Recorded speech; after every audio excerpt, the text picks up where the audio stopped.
Hello there, my name is Mark and welcome to the Whisky Critic for another whisky review.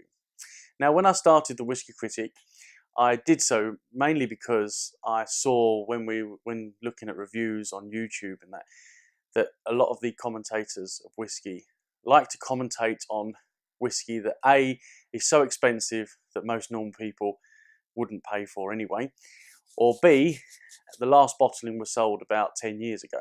So your chances of getting hold of it are very limited. So I decided that I was going to review, for the most part, readily available, reasonably priced whisky. Today we're going to divert from that ever so slightly. And the reason for that is because, yes folks, it is my 1 year anniversary. So the Whisky Critic's first review was a year ago today, and also on Burns Night. So I thought, as it was Burns Night, we had to go back to Scotch and we had to go for something special. So on my table today we have a bottle of Flaming Heart. Now Flaming Heart is produced by Compass Box.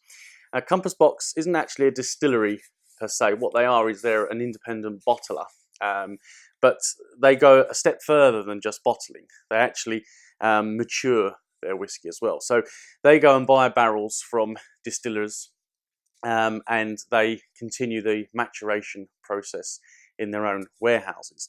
And they tend to use ex-bourbon casked or toasted French oak casks. And today we're looking at the 4th edition of Flaming Heart. Now Flaming Heart is one of their special edition whiskies. Every so often, every few years, they'll bring out a version of Flaming Heart, and this is their 4th edition. What I love about Compass Box is they're an incredibly innovative company. So innovative that they often cross swords with the Scotch Whisky Association, who have a lot of say when it comes to how distillers distill or mature their whisky. And so yeah, they cross swords quite a lot with the Scottish Whisky Association. One time in particular was, I think it was on their 15th anniversary of Flaming Heart. They put a leaflet in the container which basically laid out exactly how much of each of their whisky, what percentage of each of their whisky and its age was in the bottle. Now the Scotch Whisky Association don't like you doing that. They have a blanket thing when you have a vatted whisky or you have any kind of blended whisky, that the youngest age of that whisky has to go on the tin if you're going to give it an age statement. And that's for very good reasons. You don't want a whisky distillery to overemphasize what could be 10% of a 20-year-old whisky, when in fact the rest of their blend is made up of much younger whiskies. So I get that. However, I didn't see a problem with what Compass Box did, because they actually laid out exactly what percentage was in each of the bottles of their whisky and the year. And actually, I thought it was a brilliant, innovative idea. But the Scotch Whisky Association disagreed, and there was a big argument about it. And I think that later editions they withdrew the pamphlet, which is a shame. But since then, they have gone on a bit of a crusade to make all whisky a lot more transparent, and other distillers have joined them in this crusade. So hopefully in their next edition we'll have that little leaflet back again. But yeah, very innovative company, produce some absolutely excellent whiskies, and this is no exception. So unfortunately, Flaming Heart, I should point out, and the reason for my spiel at the beginning, so this 4th edition bottle is not on general sale anymore. If you're lucky enough to find it, you're going to have to part with £150. But it's a very nice special whisky, and I wanted to share it with you nonetheless.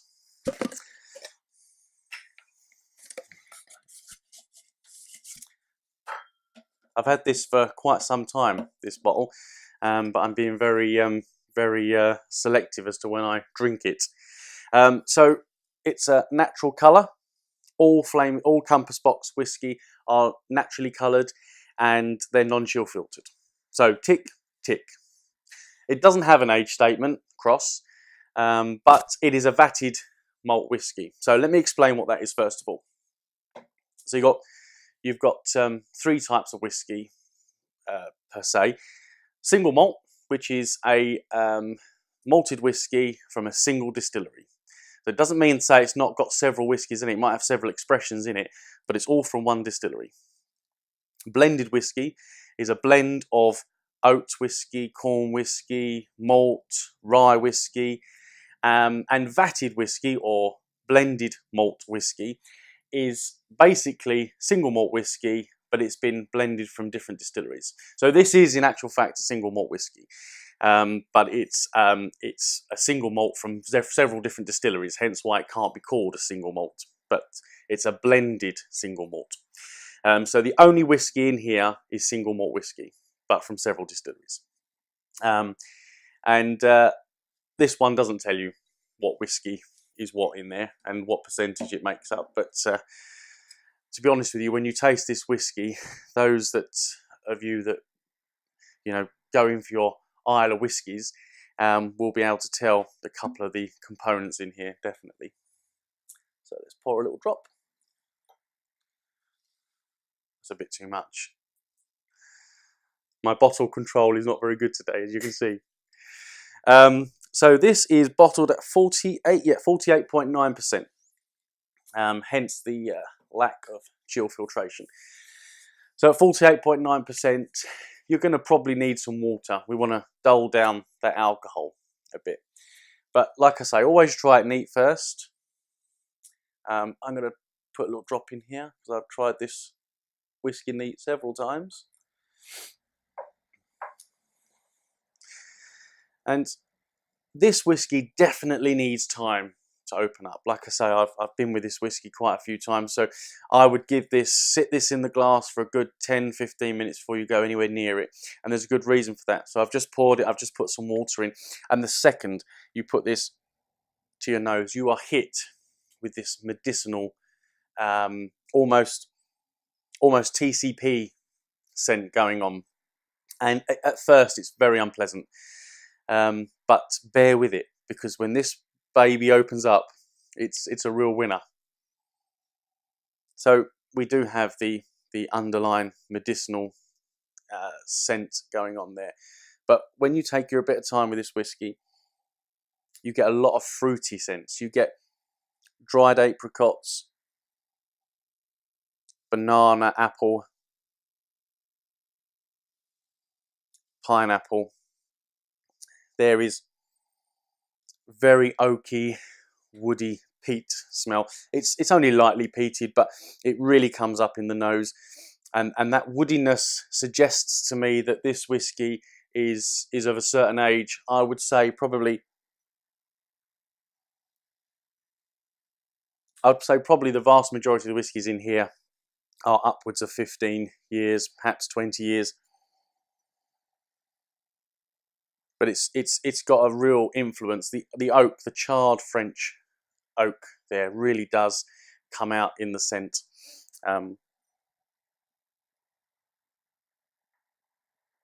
You don't get a lot of your caramel or your honey, which is quite common with this type of barrel, and that's because the influence of the barrel has really penetrated this whiskey, and like I say, it's been in there for a bit longer than your sort of 7 to 12-year-old whiskies. So on the palate,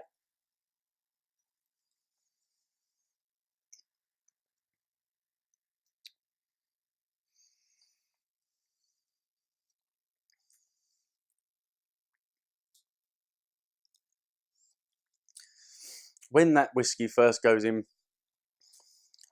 you realise it's not as peaty as what it is on the nose. There's lots of spice going on there, real cinnamon, pepper, mustard. It's a very, very spicy whiskey, which is something I really enjoy. It goes down really smooth. It's not a rough whiskey. Again, that suggests a certain amount of age.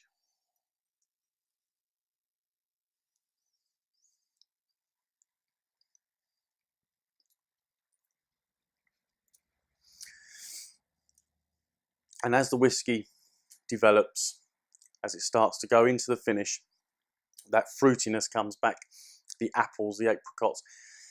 It's quite a sweet whiskey, and the finish is medium to long in length, but it's a really pleasant finish. Again, that spiciness emanates through as it starts to dull down. Apple, ripe, barely ripe banana, that's what really comes in on the finish. It's a highly complex whiskey. Compass box take a lot of time and care over their flaming heart expressions, and this one is no different at all. If you can get your hands on this whiskey, I recommend it 100%. It's a really delightful whiskey.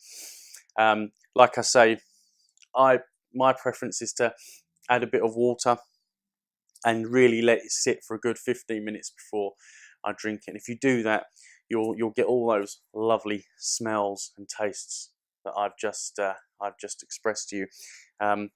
It really is, yeah. It's a stunning whiskey. All day long, this whiskey gets 4.5 stars. It's one of the best whiskies I've tasted, and one of the best ones I reviewed so far. Definitely keep this away from ice. I find that if you put ice near this whiskey, it's not something I do, but for the purpose of experimentation, before I do a review, I try various different types of how we pour the whiskey and how we settle the whiskey. Put some ice in this, and it nullifies most of those nice tastes. Actually, if anything, it accentuates the alcohol in the beginning, and then makes it taste incredibly watery. It's not for cooling, so nice room temperature, a little dash of room temperature water, and this whiskey is perfect. So if you like my videos, subscribe to my YouTube channel. You can also get me on Facebook, The Whisky Critic, or follow me on Twitter at The Whisky Critic. Thank you very much. Solange.